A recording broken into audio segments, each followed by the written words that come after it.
Good morning dear student. आज हम लोग पाठ 17 पत्र लेखन पढ़ेंगे। ठीक है।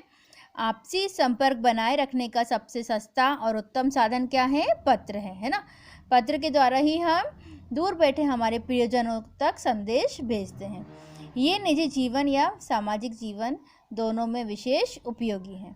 इसी आधार पर पत्रों को दो भागों में बांटा गया है: व्यक्तिगत या अनौपचारिक पत्र, व्यावसायिक या औपचारिक पत्र, है ना।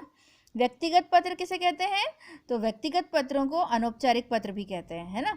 ये पत्र अपने परिवार के लोगों, संबंधियों तथा मित्रों आदि को लिखे जाते हैं। ठीक है।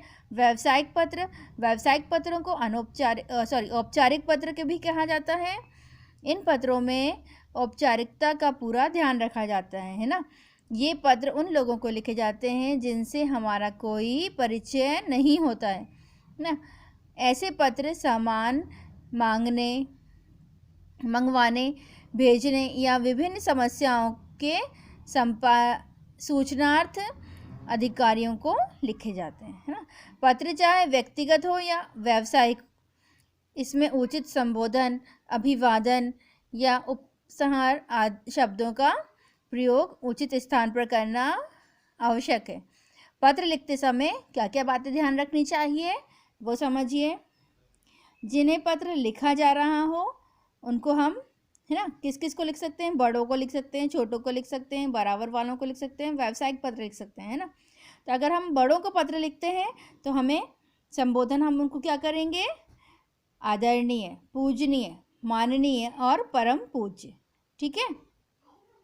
और अभिवादन क्या करेंगे? सादर, प्रणाम, चरण स्पर्श। ठीक है। अंत के शब्द आपका आज्ञाकारी और पुत्र, भाई या शिष्य। ठीक है।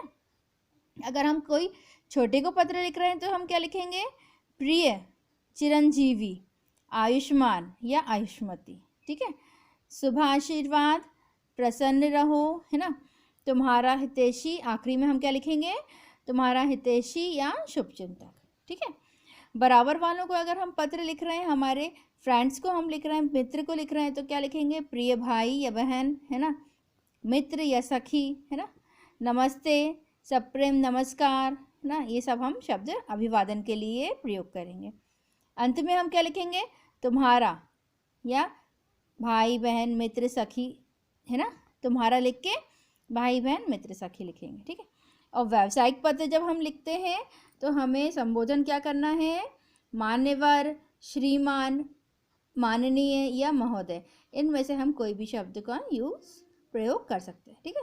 अभिवादन प्रातः नहीं होता है ना, इसमें अभिवादन नहीं करते हैं।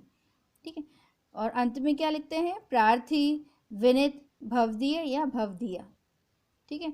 अब इस आप सबको अच्छे समझ में आया ना? पत्र हमें लिखना है तो क्या किन किन बातों का ध्यान रखना है। अब मैं आपको एक पत्र, जन्मदिन के अवसर पर मित्र को निमंत्रण पत्र, ये मैं आपको इसकी पिक खींच के सेंड करूँगी। आप अपनी हिंदी व्याकरण की कॉपी में इसे लिखिएगा। तो सबसे पहले ये क्या है? ये व्यक्तिगत पत्र है ना। जन्मदिन के अवसर पर अगर हम मित्र को बुला रहे हैं तो ये हमारा व्यक्तिगत मैटर है ना, तो हम ये व्यक्तिगत पत्र है। ठीक है। इसमें हम सबसे पहले पता लिखते हैं, दिनांक लिखते हैं, फिर संबोधन करते हैं, है ना, और फिर अभिवादन करते हैं। ठीक है। और फिर बाकी का मैटर। ठीक है। और लास्ट में क्या लिखते हैं? तुम्हारा प्रिय मित्र, और फिर अपना नाम लिखते हैं यहाँ पर। ठीक है। तो मैं आपको इसकी एक पिक्चर खींच के सेंड करूँगी, ये आप अपनी हिंदी व्याकरण की कॉपी में लिखिए और फिर इसको याद करिए। ठीक है। Have a nice day.